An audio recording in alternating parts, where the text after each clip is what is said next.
proceed. Sara is already waiting. So Sara Šifrar Krajnik is our co-worker at the Institute of Contemporary History, but also she is employed at the Historical Institute in the University of Bern in the Department of Economic, Social and Environmental History, and will present us a presentation from mills to hydroelectric power plant. So in Škofja Loka and in the area of Škofje Loke and on the river Selška Sora. Okay.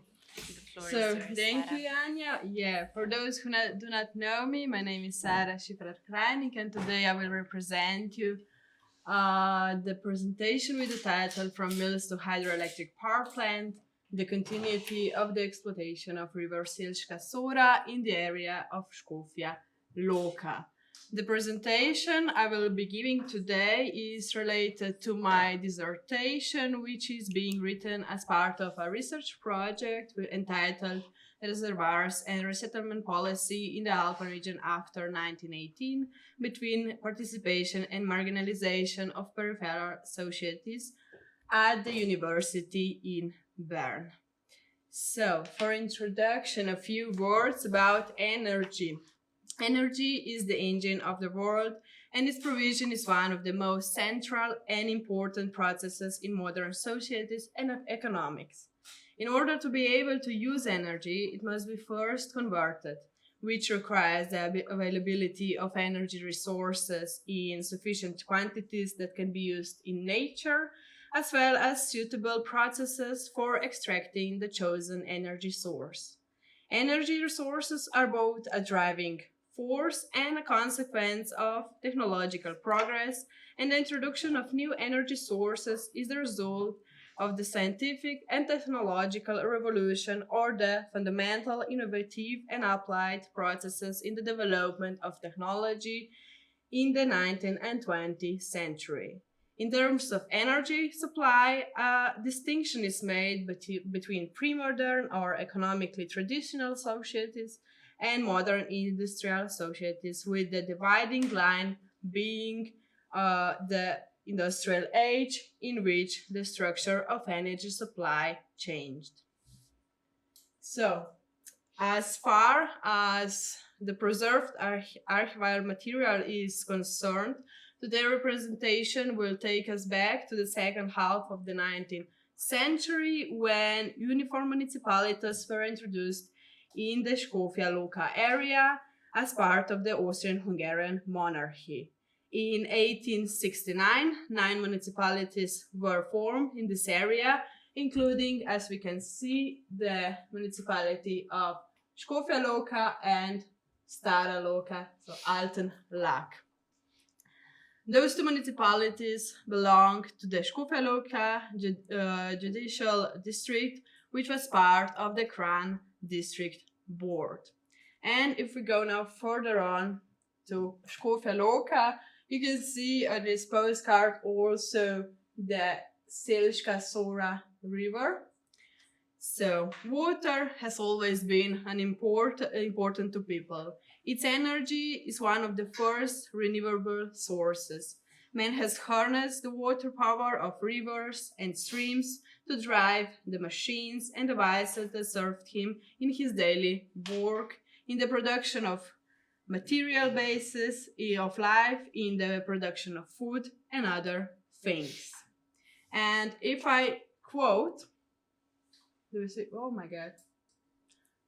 Okay, I will just, quote. In front of us lies the colorful Loka, with the proud bell tower of the parish church. On both sides of the foothill, the clear Sora river rushes out of the wooded mountains, its bright green and white glittering waves on the right from the Poljanska Valley, and on the left from the Selška Valley, which was written in 1894. So let's go for, okay, this is normal, good. So The area of Škofja Loka includes the basin of the Sora River, which is divided into two branches by the highest peaks of the Loka Mountains, the Poljanska Sora, called also Poljanščica, and the Selška Sora, called Selščica. The beginning and the end of the river are marked by 4 places, which are also named after the river. 2 of them are connected to the northern branch of Sora, the Selščica. Selščica rises at an altitude of 940 meters from Skri above the village of Sorica, which you can see up here on the map. At the end of Selška Valley, before the river flows into Škofja Loka, it flows into a gorge, which is here down, and then here we have the mountain Lubnik, and then the town of Škofja Loka. A little further downstream, the rapids of Selška Sora were used by the Kreus mill and sawmills, which you can also see, the first one here, the mill. The river then continues its course under bridges, past the town center. Under the second bridge, the so-called stone bridge, the water power of Selščica was used by the mill under the bridge, or Košir mill, which is the second pin on the map. And before the Lach bridge, there was originally a mill under the school, but at the end of the 19th century, the power of the river began to be used to drive the turbine of a textile factory and a hydroelectric power plant. Okay. Mills were mainly built on smaller rivers and streams with a steady flow of water. Usually they were not located on the banks of the watercourse itself, but on an artificial watercourse. In most cases, a dam had to be built on the main stream, and the water had to be led from the dam via a special wooden channel. In other cases, a special water basin was built on the headland next to the mill, and a sluice gate was included. The most significant intervention was the digging of a canal, the so-called mlinov. This diverted the water from the main watercourse past the mills back into the natural watercourse. This was done to regulate the regularity and strength of the water flow at the mill. The ownership of the mills varied. The larger mills were mainly manorial or wealthier private mills, each of which had several driving wheels or water wheels. And there were also peasant mills, which could be regarded as craft mills or simply for domestic use. The operation of registered waterworks in Carniola was regulated by water, building and craft laws in the second half of the 19th century. The first document regulating the construction and operation of mill was the Mill Ordinance for Carniola from 1770s, followed by the Mill Ordinance for Carniola from 1814, which further tightened the regulations. And if we go now to Škofja Loka, the first mentions of mills in Škofja Loka are dated back to the 12th and 13th centuries. The first water-powered mills are mentioned along the Selška Sora.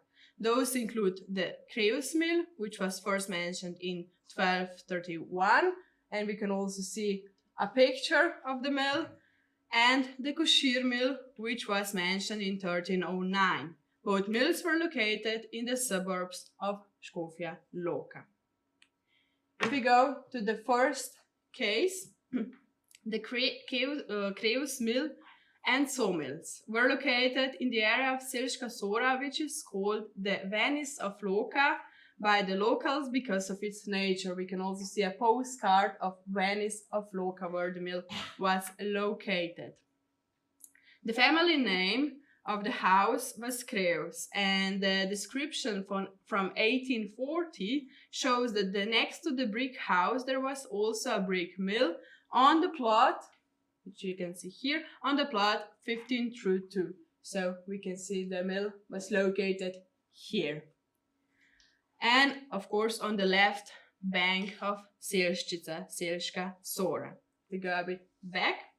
The first owner of the mill mentioned in the list of waterworks is Urban Dolenz, who has been registered as the owner of the house since 1825. Maria Rupert, married Kallan, became the owner of the house in 1867 through an occasion agreement. In the waterworks register from 1892, Franz Kallan is named as the owner of the mill, who is entered in the land registry of the owner of the house from 1910 outwards. Okay, here we have another picture of the Creus mill. In addition to the mill, the water register of the Kran District Board from 1875 and the waterworks register from 1892 list two sawmills and a wooden dam with a ditch carrying water from the waterworks, in front of which a smaller lower dam was built. The adaptation of the mill and the other waterworks is mentioned in 1904. In February 3, 1910, Franz Kallan ordered a turbine and a dynamo for around 50 light bulbs with a filament, as well as other electrical accessories from the representative of a Viennese company, Louis Patz & Co. In a later letter from Franz Kallan, we learned that he had cancelled the contract for the purchase of the turbine because it was to be ordered from the Tonese company in Ljubljana and not from the Viennese company.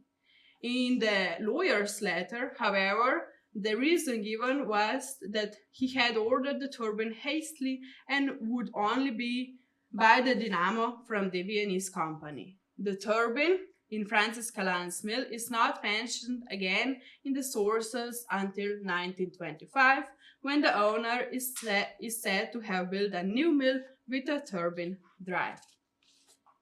If we go to the second case, the Košir mill, also known as the mill under the bridge, was located under the Kapuciner Bridge, also known as the Franz Josef I Bridge, which you can also see on the first postcard. The mill stood on the left bank of Selška Sora on the plot number 3. The local name of the house was Košir, also mill under the bridge and under the bridge. The original name of the mill and the name of the house reveal the owners. In 1825, the miller Mateusz Košir is mentioned as the owner of the mill.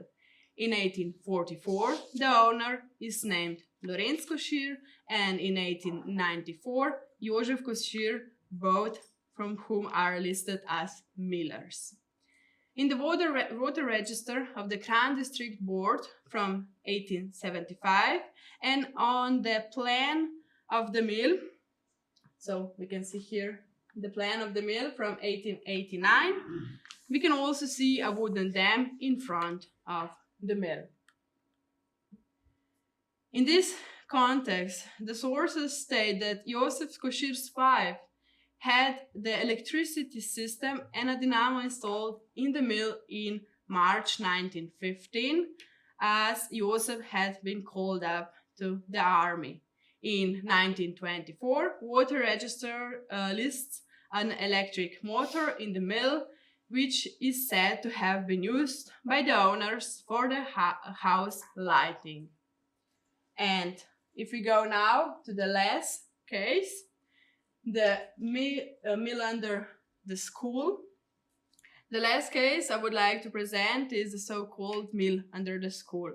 From the suburbs, we move to the right bank of Selška Sora, more preciously to the Škofje Loka's lower square, where the water power first drove a mill and then at the end of the 19th century a hydroelectric power plant. Next to the town baths, which were located here next to the Selška Sora, Sources mention a mill that has been called Mill under the School since the 17th century. And we can also see this mill here on the painting from 1698. In 1842, it was leased by the manufacturer Franz Krener. He is listed as the owner of the mill in the water register from 1861. The expansion of the property around the mill continued under his son, Alois Krener, who inherited all of his father's assets and land. In 1871, he registered the company Alois Krener Cloth Factory, which we can also see on this first postcard. This is the factory. In the water register of the Grand District Board from 1875, it is noted that a factory for the production of sheep wool fabrics, a leather rolling mill, and a ceiling rolling mill were located on plot 227. We can see that here. So, a wooden dam and a water tank with sluices and water wheels are also mentioned in those documents, and we can also see them on the plan of the factory from 1889. The water power of the Selška Sora was used to drive the machines in the factory at this time. The first use of electricity in Carniola took place in the 1880s. With the construction of the first hydroelectric power plants at the end of the 19th century, water played a key role in the generation of electricity. The electricity generated by those first hydroelectric power plants was only used in the immediate vacancy of the plants, and as they were low-capacity power plants. Besides that, direct current was still in use, and alternative current was not introduced until the 1890s. At the end of the 19th century, individual municipalities began to push ahead with the electrification of their towns. Some began to build their own power plants, others bought electricity from existing industrial power stations, as we will also see in the case of Škofja Loka. In 1889, the Krener installed a Girardi turbine in the factory building, which used the waterfall of the Selška Sora to power the factory at first. And in 1894, Krener bought a dynamo and used it to electrify the factory. And besides the factory, again, it's not showing, I see the quote. Okay, if I quote, "Since yesterday, our city is a very special place, not only for Carniola, but for the entire Slovenian homeland, as the first electrically illuminated city," which was written in Slovenski Narod in 1894. So, in 1894, a contract for the supply of electricity was concluded between Alois Krener, so the owner of the factory, and the Škofje Loka municipality. The contract states that Alois Krener will use the surplus electricity generated to illuminate the town of Škofje Loka for the next 30 years, if I quote, "every day from dusk until 11:30 and from 3:45 in the morning until daylight, with 40 bulbs, each containing 60 normal candles of the Simonson-Hulse system." So, and we can also see the main square of Škofja Loka and also the installed lights here on this picture. In 1904, the city's power supply was extended to meet the increased requirements. In addition to the other buildings, the Ursuline monastery in the city center also received electric light, which is mentioned in the school report from 1904-1905. If I quote, "On the evening of September 21, an admission ceremony was held for the old and new students in German, Slovenian, Italian, and Croatian. After the welcome, a play was performed and the artificial light was switched on. The older girls saw many new things in the convent, such as the electric lighting with arc lamps in the core and dining hall. Light bulbs were also installed elsewhere. And if I summarize, everything together. In the 19th century, the energy potential of Selška Sora in Škofja Loka was used to power mills, including the Kreuz mill and sawmills, the Košir mill, and the mill under the school. In addition to the mills, small hydroelectric power plant stations were also built in the last decades of the 19th century and beginning of the 20th. In Carniola, the first hydroelectric power plant stations were mainly built in industrial and craft complexes. In most cases, these individual or industrial hydroelectric power stations were intended for lighting workplaces and only in few cases for driving machines.